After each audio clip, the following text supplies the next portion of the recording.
अगर आप भी चाहते हैं DRS फिल्म्स का ऑडियो वीडियो सबसे पहले आपके पास पहुंचे, तो लाल बटन दबाकर चैनल को सब्सक्राइब करें और बेल आइकन दबाना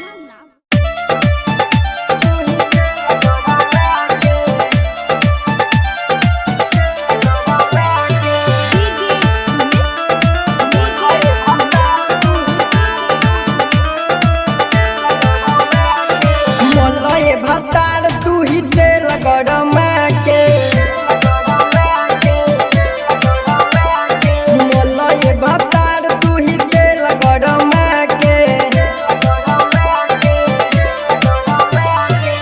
दिल बड़ा दर्द तू लहंगा उठा के दिल बड़ा दर्द तू लहंगा उठा के मोलय भतार तू ही तेल गरमा के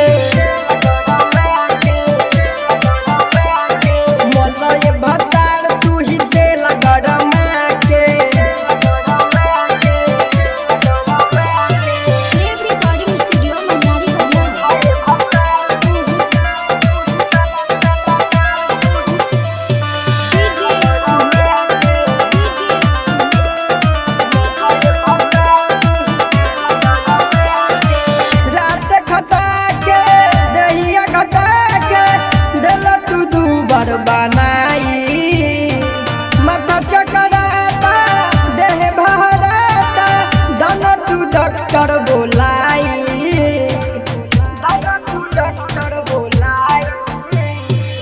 रात खटा के दहिया घटा के दिल तू दूबर बनाई माथा चकराता देह भराता दाना तू डॉक्टर बोलाई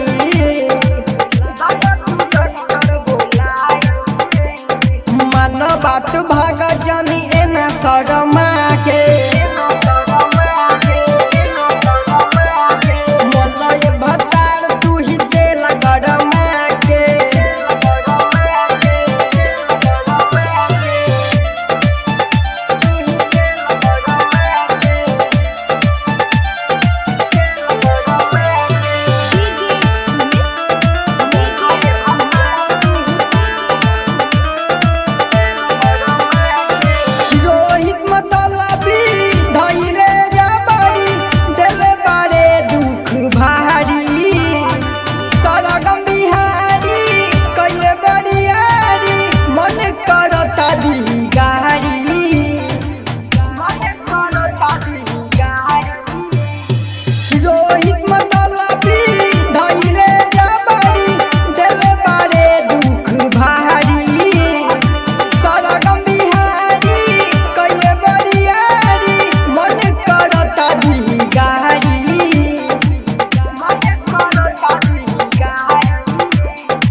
तोर साहिल के ले आब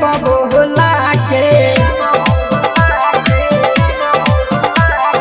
मोलय भतार तू ही तेल गरमा के